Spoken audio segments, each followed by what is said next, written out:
ስለ ኡስታዝ ዋሂድ በቃ ቢደብረኝም ፍላጎት ባይኖረኝም ልናገር። በጣም ብዙ ሰው ነው ላከልኝ። በተለይ በጣም ያሳቀኝ ብዙ ክርስቲያኖች ልከውልኛል። ሁለተኛ ደግሞ እዚህ ለተከታዮቼ ክብር ስል ነው መልስም የምመልሰው። አንድ ወንድማችን እንግዲህ ምን ሆኖ እንደሆነ አላሁ አለም እሱ ራሱ ነው የሚያውቀው። ስለ እኔ ኡስታዝ አልለውም እኔ እሱ ያለውንም አልደግምም፣ ከሱ ቪዲዮም ተነስቼ አልሰራ። ግን እሺ ይበል ምን ይፈጠር ነው። እኔ ግን ግራ የሚያጋባኝ ኡስታዝ ዋሂድን የምትጨቀጭቁ አልሐበሺ፣ ጎልጎሻሺ፣ ፊርፊርሻሺ ምናምን ሁሉም በግራ በቀኝ አለ። ኡስታዝ ዋሂድን ታመልኩታላችሁ እንዴ? ሰው እኮ ነው ኡስታዝ ዋሂድ ነው። እኔ ኤአይ ነው ስላልኳችሁ ኤአይ መሰላችሁ? የሰውየውን የማወቅና የመረዳት ብቃት እኮ የገለጥኩበት መንገድ ነው ኤአይ የሚለው እኮ። እሺ ሰው እኮ ነው። እኔ አሁን ይሳሳታል አይሳሳትም ምናምን ለሱ ጠበቃ ምናምን ለመሆን አይደለም። ምን ይፈጠር ነው። የተሳሳተው ነገር ካለ ያስተካክላል። በዛው በጉብዝናው ደግሞ ይቀጥላል። አንደኛ እኔ እኮ የኡስታዝ ዋሂድ ተማሪ ነኝ። የኔ እኮ ኡስታዝ ነው ኡስታዝ። የኔ ራሱ ስለንቦና እኮ እንደሱ አይነት እኮ ነው። እንደሱ ነው እንደሆነ የምፈልገው። ለምን መመለስ እንዳለብን፣ ማን ጋር መነጋገር እንዳለብን፣ ምን ሰዓት ላይ ማውራት እንዳለብን በደንብ ጠንቅቆ ያውቃል። ጠንቅቄ ያውቃለሁ እኔ።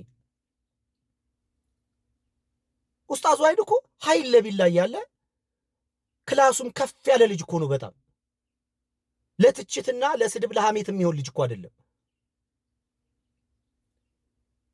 እንዴ አንተ ኡስታዝ አልከው፣ ዋሂድ አልከው፣ ዑመር አልከው፣ ከበደ አልከው፣ ተድላ ጉዳዩ እኮ እሱ አይደለም።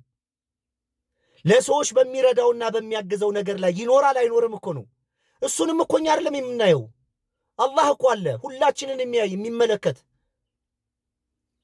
ለእያንዳንዳችን የሥራችንን የሚከፍል፣ የልባችንን ፍላጎት የሚያውቅ፣ የልባችንን መሻት የሚረዳ።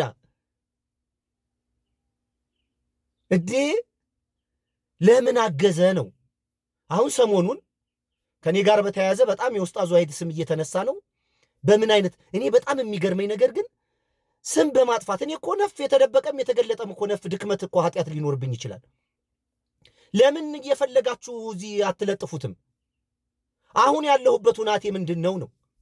አሁን እያራመድኩት ያለው ነገር ምንድነው ነው? አሁን እስልምና እንዴት ይዤዋለሁኝ? ከሙስሊም ማህበረሰቡ ጋር ያለኝ ግንኙነት ምንድነው? ስራዬን እንዴት ነው የምሰራው? እስልምና የሚለኝን አደርጋለሁ አላደርግም? በድክመቴም ደግሞ የሚያግዝ እኮ ፈጣሪ አለ።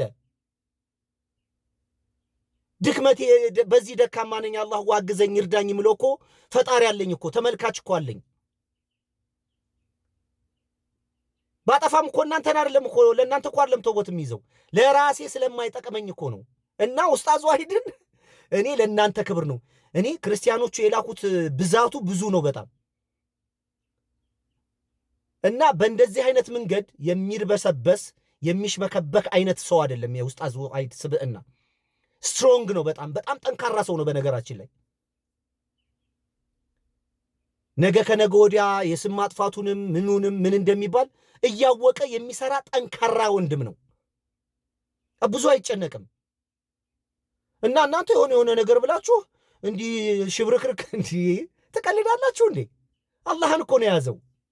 በዛ ላይ ደግሞ እኔን ጨምሮ በጣም የሚወዱት በስስት የሚያዩት እንደዚህ እንደ እንቁላል የምንንከባከበው ደግሞ በጣም የምንወደው የምናከብረው ወንድሞቹ አለን። በየትኛውም ሁኔታ ቢሆን ማለት ነው።